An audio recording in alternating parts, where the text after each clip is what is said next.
누가복음 24장 1절부터 12절입니다. 안식 후 첫날 새벽에 이 여자들이 그 준비한 향품을 가지고 무덤에 가서 돌이 무덤에서 굴려 옮겨진 것을 보고 들어가니 주 예수의 시체가 보이지 아니하더라. 이로 인하여 근심할 때에 문득 찬란한 옷을 입은 두 사람이 곁에 섰는지라. 여자들이 두려워 얼굴을 땅에 대니 두 사람이 이르되 어찌하여 살아있는 자를 죽은 자 가운데서 찾느냐. 여기 계시지 않고 살아나셨느니라. 갈릴리에 계실 때에 너희에게 어떻게 말씀하셨는지를 기억하라. 이르시기를 인자가 죄인의 손에 넘겨져 십자가에 못 박히고 제3일에 다시 살아나야 하리라 하셨느니라 한데, 그들이 예수의 말씀을 기억하고 무덤에서 돌아가 이 모든 것을 열한 사도와 다른 모든 이에게 알리니, 이 여자들은 막달라 마리아와 요한나와 야고보의 모친 마리아라. 또 그들과 함께한 다른 여자들도 이것을 사도들에게 알리니라. 사도들은 그들의 말이 허탄한 듯이 들려 믿지 아니하나 베드로는 일어나 무덤에 달려가서 구부려 들여다보니 세마포만 보이는지라. 그 된 일을 놀랍게 여기며 집으로 돌아가니라. 아멘. 요즘에는 사람들이 묘지를 찾아갈 때 꽃을 들고 가서 헌화를 합니다. 그런데 2000년 전 유대 지방에서는 꽃 대신에 사랑과 존경의 마음을 담아서 향품을 가지고 갔다고 합니다. 그리고 그 무덤들이 돌로 된 무덤이었기 때문에 그 무덤 안에 들어갈 수 있었고, 그 시신에 그 향품을 발랐습니다. 매장을 하는 우리로서는 이 모습이 좀 이해되지 않지만 그 당시의 문화가 이러했고 그것이 일반적인 그런 모습이었다는 겁니다. 그래서 오늘 등장하는 이 여인들은 예수님의 장례를 치르고 난 후에 다시 방문을 하면서 향품을 가지고 갔던 것입니다. 마가복음에서는 이 여인들이 그 무덤에 가면서 누가 우리를 위해서 이 돌을 굴려줄까? 무거운 돌이 그 무덤을 막고 있기 때문에 어떻게 굴리나 염려했다고 기록하고 있습니다. 누가는 이 여인들의 이 마음이, 예수님을 향했던 이 마음이 얼마나 진심이었는가를 자세하게 기록을 하고 있는데, 지난 시간에 살펴봤던 23장 55절 56절에 보면 이렇게 기록합니다. 갈릴리에서 예수와 함께 온 여자들이 뒤를 따라 그 무덤과 그의 시체를 어떻게 두었는지를 보고 돌아가 향품과 향유를 준비하더라. 아리마대 요셉이 예수님을 장례 치를 때 뒤를 따라와서 어떻게 두었는지를 봤다고 기록합니다. 아마도 이 여인들은 예수님께서 십자가에 달려 죽음을 맞이하시는 그 기간 동안 시신을 내릴 때까지도 비록 멀리 떨어져 있었지만 그 자리를 지켰던 사람들이었습니다. 장례를 치를 때도 뒤를 따라왔고, 또 다시 찾아오기 위해서 무덤이 어디 있는지를 알아보기 위해 또 그곳에 함께 와서 예수님의 장례의 자리를 지켰습니다. 유대인들은 밤이 되면 새로운 날이 시작이 되는데, 예수님을 장례 치르는 그날 저녁부터 안식일이 시작되기 때문에 이들은 서둘러 집으로 돌아갔고, 오늘 함께 읽은 24장 1절 안식 후 첫날 새벽에 이 여인들은 이제 다시 그 무덤을 찾아오게 됩니다. 가장 먼저 예수님의 무덤을 찾았습니다. 이 여인들이 얼마나 예수님을 향한 마음이 진심이었는가를 우리가 생각해 볼 수 있더라는 겁니다. 그런데 이 여인들이 이 새벽 일찍 그 무덤에 찾아와서 보니까 굉장히 당황스럽고 놀라운 일이 벌어졌습니다. 이 여인들은 그 앞에서 보았듯이 예수님의 시신이 어떻게 놓였는지를 보고 갔던 사람들이었습니다. 그리고 그 돌문이 닫힌 것도 보았던 사람들이었는데, 그 돌문은 열려 있었고 시신은 보이지 않았답니다. 그렇다면 당연히 무슨 생각을 이제 해야 맞겠습니까? 우리는 그러면 예수님 부활하셨구나, 이런 걸 이제 생각해야 된다라고 우리의 머릿속에 이제 오토매틱으로 이렇게 떠오르게 되는데, 그거는 우리가 이제 성경을 너무 많이 봐서 그런 겁니다. 우리는 이제 당연히 부활하셨어야지라고 생각을 하지만, 이 당시의 여인들은 4절에 보니까 이렇게 기록합니다.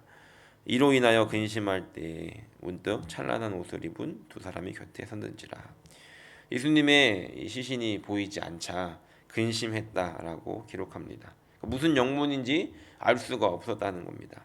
다시 말해서 예수님이 부활하셨을 거라고는 전혀 생각하지 않았다는 겁니다. 그렇기 때문에 이들은 근심하고 당황했다는 것이죠. 예수님께서는 이미 이 죽음과 부활에 대해서 말씀하신 장면이 성경에 3번이나 기록되어 있습니다.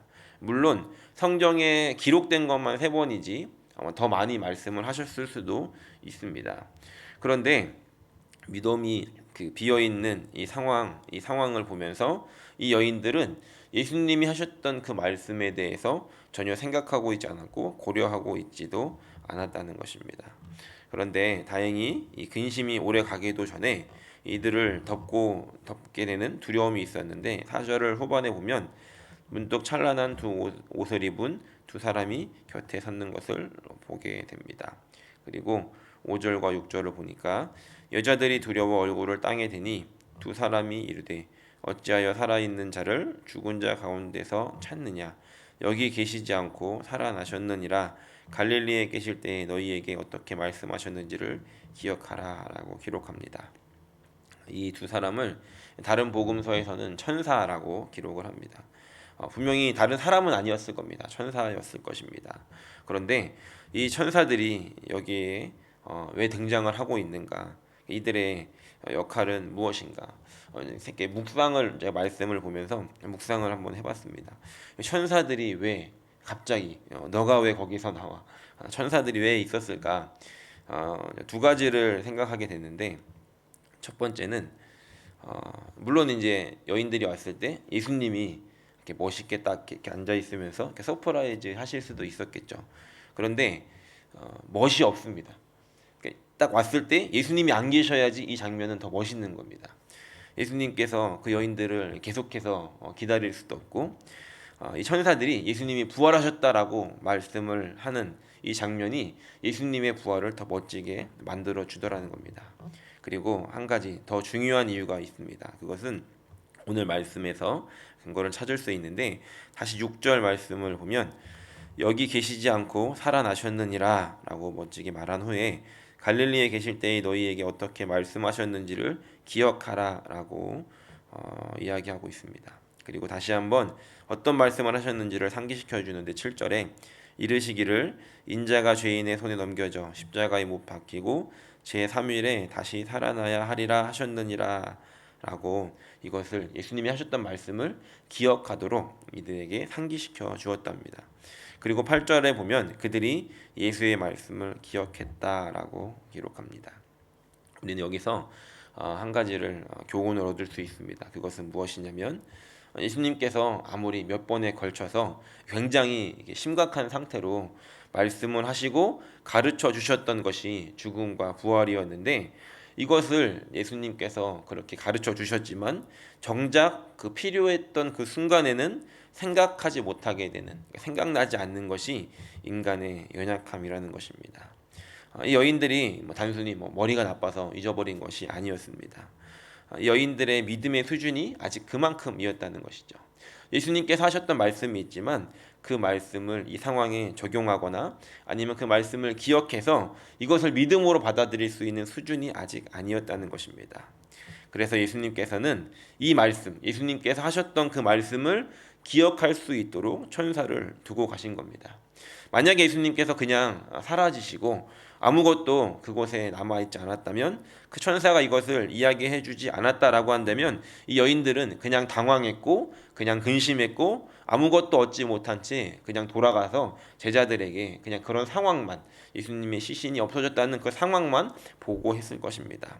하지만 이 여인들은 천사들로 인해서 예수님의 말씀을 기억하게 됐고 눈으로 보고 있는 이 장면이 말씀이 이루어진 것이라는 것을 깨닫게 되었다는 것입니다. 오늘을 살아가고 있는 우리도 마찬가지 아닐까 생각해 보았습니다. 우리가 말씀을 읽고 또 말씀을 듣고 또 심지어 말씀을 쓰기도 하지만 정말로 필요한 그 말씀이 적용돼야 되는 그 순간에는 우리의 연약함은 그것을 기억하지 못하게 할 수 있다는 것입니다.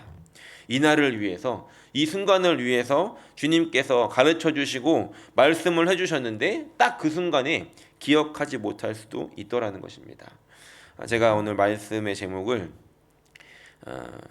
어제부터 하루 종일 고민을 하다가 오늘 아침에 정했습니다. 내 머릿속에 지우개라고 정했는데 혹시 아십니까? 영화 제목인데 20년 전에 나온 영화입니다. 그러니까 이름만 들어도 가슴이 뛴다는 정우성 씨가 주연을 맡았는데, 여기 계신 분들은 이제 그 이름을 또 생각하시면 또 다른 이유로 해서 가슴이 뛰시고 가슴이 따뜻해지실 거라 생각을 합니다. 사랑하는 여인이 그 알츠하이머병에 젊은 나이에 걸리게 되고 기억을 상실하게 돼서 이 여인의 기억을 되살리려고 노력하는 이 남자의 모습을 그린 영화입니다. 아주 흥행을 한 영화인데 이 여인의 기억을 이렇게 되살려 보려고 하는 이 남자의 애타는 그런 부분들을 이렇게 부각이 되어 있습니다. 그런데 우리의 삶에서 그러니까 사랑하는 여인의 기억을 되살리기 위해서 노력하는 이 남자보다 우리에게 말씀하셨던 그 말씀을 기억해내지 못해서 안타까워하는 마음으로 이것을 기억해내도록 하시는 분이 바로 예수님이라는 겁니다.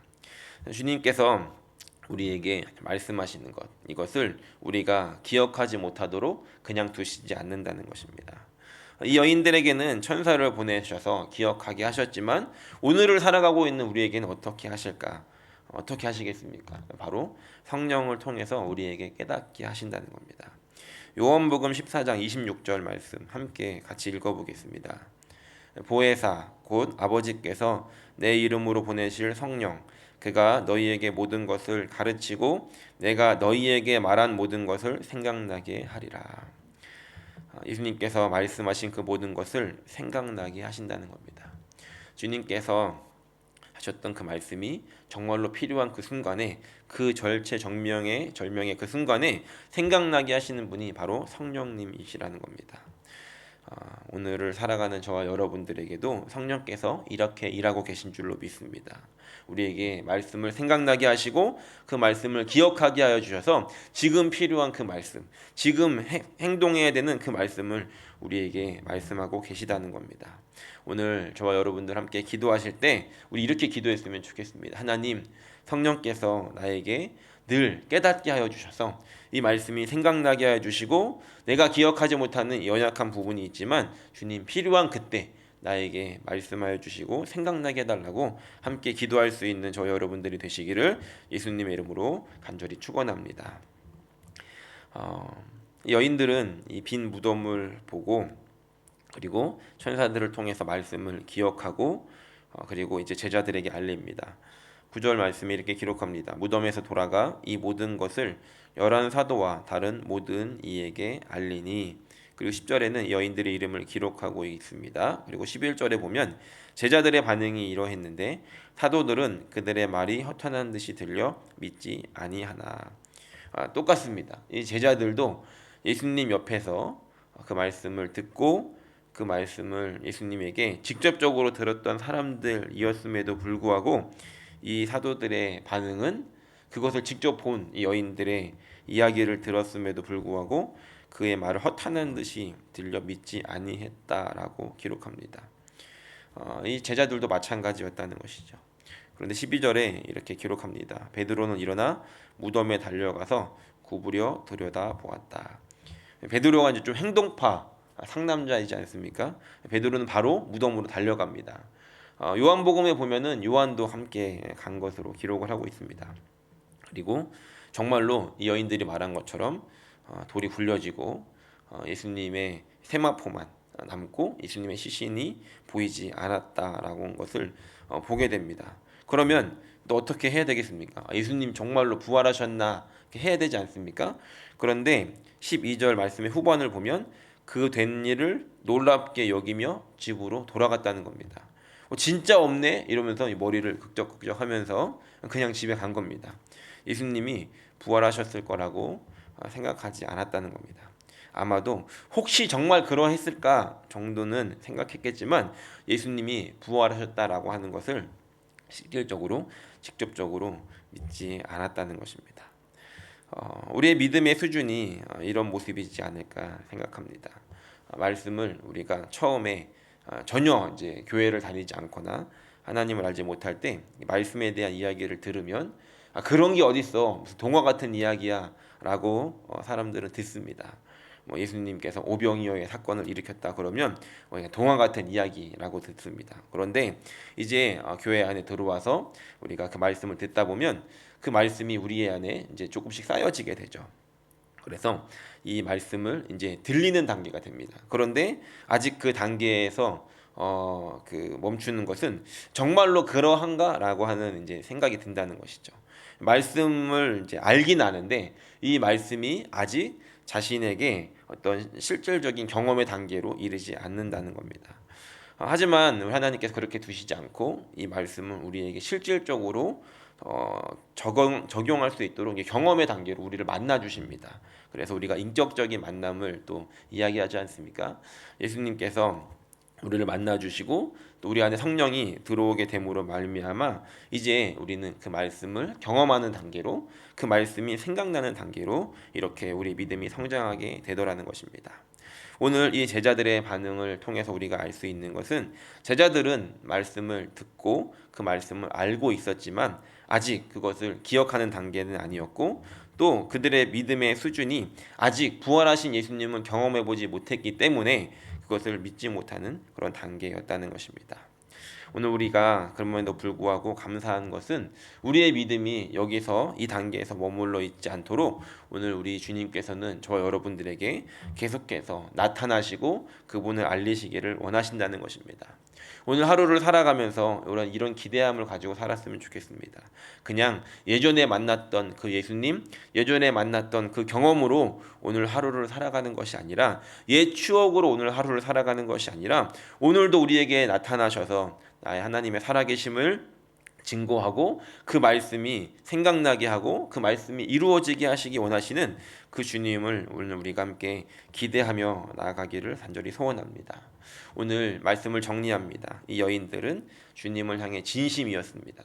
비록 주님께서 돌아가셨지만 이 여인들은 그 자리를 지켰고 새벽부터 일찍 가장 먼저 이 자리를 찾았고, 그리고 이 말씀이 기억나게 됨으로 말미암아 이 여인들은 믿음의 단계까지 가게 되었다는 것입니다. 오늘 우리가 하루를 살아가면서 주님 앞에 이런 진심을 가지고 살아간다면 그 주님을 만나기를 원하고 주님을 알기 원하고 주님의 음성을 듣기를 원하는 그런 진심을 가지고 살아간다면 오늘 저 여러분들에게 이렇게 나타나 주시고 또 그 말씀을 생각나게 하시고 그 말씀이 우리의 눈앞에서 이루어지는 것을 보게 하실 주님을 오늘도 기대함으로 살아가는 저 여러분들이 되시기를 예수님의 이름으로 간절히 축원합니다.